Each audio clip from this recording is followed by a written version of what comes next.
Guys, तर आलेलं आहे माझं पार्सल. आणि हे पार्सल म्हणजे देवाच्या पप्पाला मी शर्ट घेतला. देवा बोलतो मम्मी कोणासाठी आहे? म्हणजे तुझ्यासाठी तर नाही आहे, हे पप्पासाठी आहे.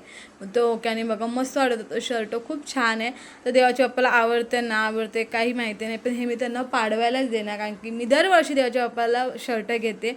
संध्याकाळी काढले मी रांगोळी आणि मला रांगोळी काढता येत नाही, म्हणून माझ्या रांगोळीवर कोणी हसू नका. त्यानंतर दरवाजा बघा काय मस्त सजवला आहे, मस्त लायटिंग, मस्त तोरण, मस्त दिवे वगैरे खूप छान वाटत होते. आणि दिवाळीला खूप वेगळंच काहीतरी वातावरण असतं, खूपच छान. त्यानंतर आम्ही निघालो बाहेर स्टेशनला जायला. मी देवाच्या बोलली कशात चालले? बोलतो चल मला कपडे घ्यायचे. आणि मी ऑलरेडी देवाच्या बाप्पाला शर्ट घेतले. मी सांगू पण शकत नव्हते, कारण की मला त्यांना सरप्राईज द्यायचं होतं.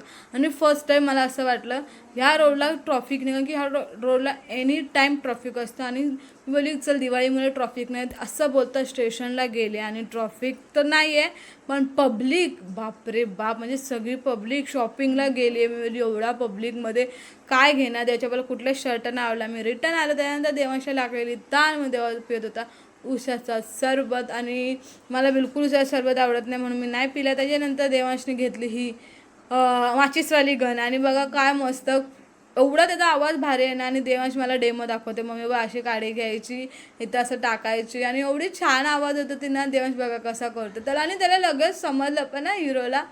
असा आमचा देवांश म्हणजे हुशार झाला, अशा बाबतीत तर खूप हुशार आहे. आणि दाखवते आता वाजन ढुशूम ढुशूम. मी बोली वा वा वा. आणि खूप मस्त. तर लिटरली गन कुठे भेटत असेल तुम्ही पण नक्की ट्राय करा. तर बाय गाईज, व्हिडिओ आवडला असेल नक्की लाईक शेअर आणि सबस्क्राईब पण करा. बाय.